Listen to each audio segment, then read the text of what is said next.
Wjechaliśmy do Brzegu, miasta powiatowego nad Odrą, liczącego około 35 tysięcy mieszkańców. Nazwa pochodzi od brzegu rzeki Odry, nad którą leży miasto. Pierwsza wzmianka o osadzie targowo-rybackiej Wysoki Brzeg pochodzi z 1235 roku. Przywilej lokacyjny został wydany przez księcia wrocławskiego Henryka III Białego w 1248 roku. Mijamy nieczynno już cegielnię i duży staw Cegielnia. Od 1311 roku Brzeg był stolicą niezależnego księstwa brzeskiego. Rozwój miasta nastąpił w XVI wieku za panowania księcia Jerzego II Brzeskiego ze śląskiej gałęzi dynastii Piastów. Po bitwie pod Małojowicami w 1741 roku Brzeg przeszedł w ręce Królestwa Prus. Do czasów I wojny światowej miasto się intensywnie rozwijało. Powstało wiele zakładów produkcyjnych takich jak garbarnia, cukrownia, gazownia, fabryka fortepianów, pojazdów konnych, maszyn rolniczych, krzeseł, fabryka cygar i browar. Mijamy rondo Solidarności i wjeżdżamy w ulicę Bolesława Chrobrego, którą dojedziemy do Zamku Piastów Śląskich, zwanego Śląskim Wawelem. Stamtąd rozpoczniemy piesze zwiedzanie miasta. W 1842 roku otwarto linię kolejową z Wrocławia do Brzegu, która jest obecnie fragmentem najstarszych na ziemiach polskich linii kolejowej łączącej Wrocław z Górnym Śląskiem. Przez miasto przebiega również najdłuższa linia kolejowa w Polsce Szczecin-Przemyśl, która ma 960 km.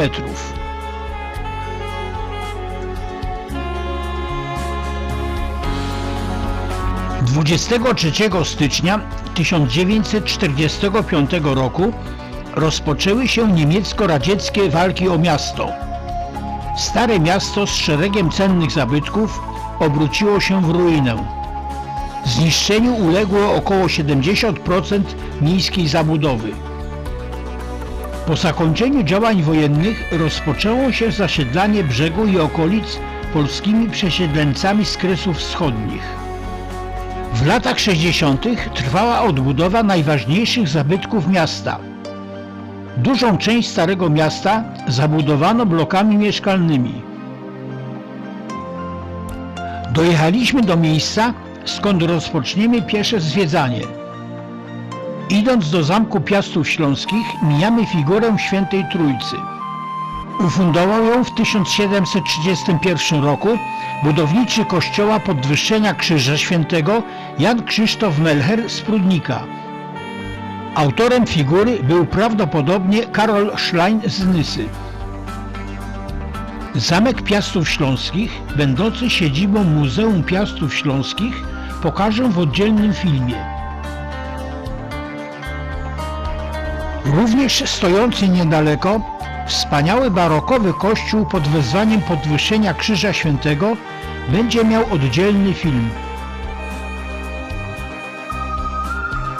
Idąc w kierunku rynku, mijamy kościół gotycki pod wezwaniem Świętego Mikołaja, pochodzący z XIV wieku. Do rynku dochodzimy ulicą Długą i Mleczną.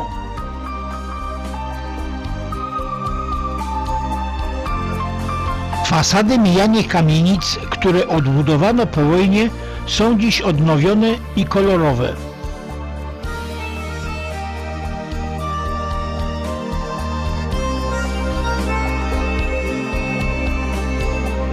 Wyszliśmy na rynek.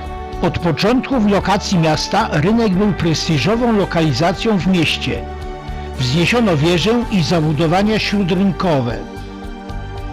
Po pożarze w 1569 roku zaczęto wznosić reprezentacyjny budynek w formie miejskiego pałacu. Od zachodu utworzono reprezentacyjną fasadę z arkadową lodzią flankowaną 2 wieżami.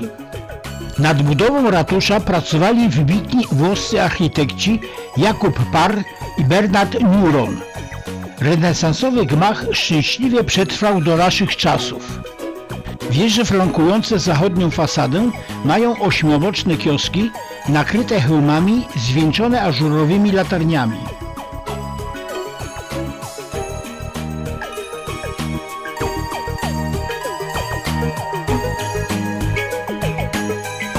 Wieża zegarowa została nadbudowana w 1577 roku. Ustawiono na niej ażurową balustradę i 8-boczny kiosk nakryty renesansowym hełmem. Elewację wież zdobią sgraffiti. To południowa pierzeja rynku. Pod numerem 6 piękna kamienica z półokrągłym wykuszem i loggiami. Na prostych, współczesnych kamienicach kolorystyka nawiązuje do dawnych fasad.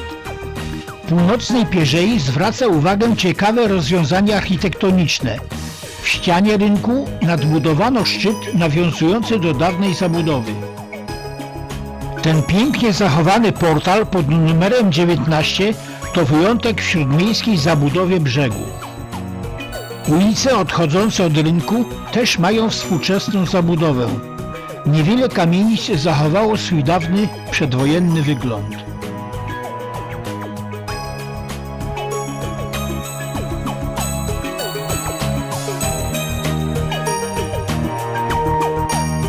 Na plantach pomiędzy ulicami Wojska Polskiego i Władysława Jagiełły stoi kilka drewnianych rzeźb. Rzeźby są wariacją na temat ojczyzny. Są dziełem rzeźbiarza Andrzeja Łętowskiego. Zostały ustawione w 1985 roku.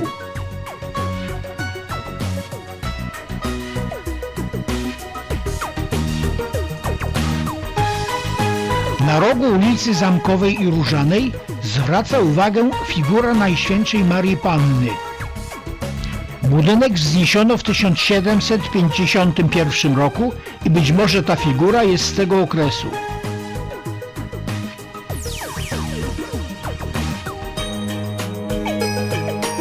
Zakończyliśmy spacer po brzegu. Kolejnym etapem naszej podróży będzie Paczków, zwany polskim Carcassonne.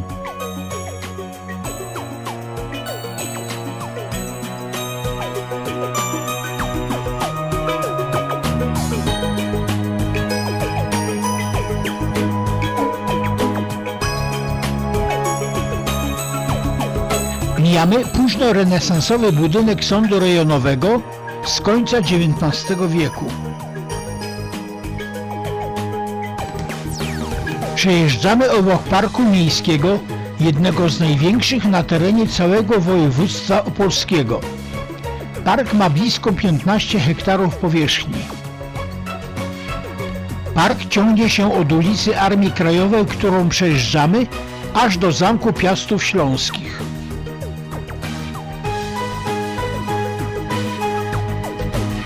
Mijany budynek to pierwsze liceum ogólnokształcące imienia Bolesława Chrobrego.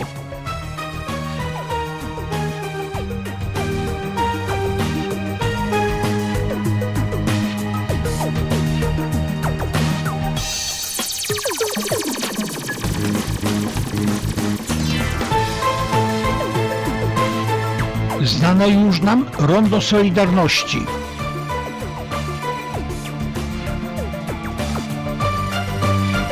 Ciekawy wieżowiec połączony galerią na ostatnim piętrze.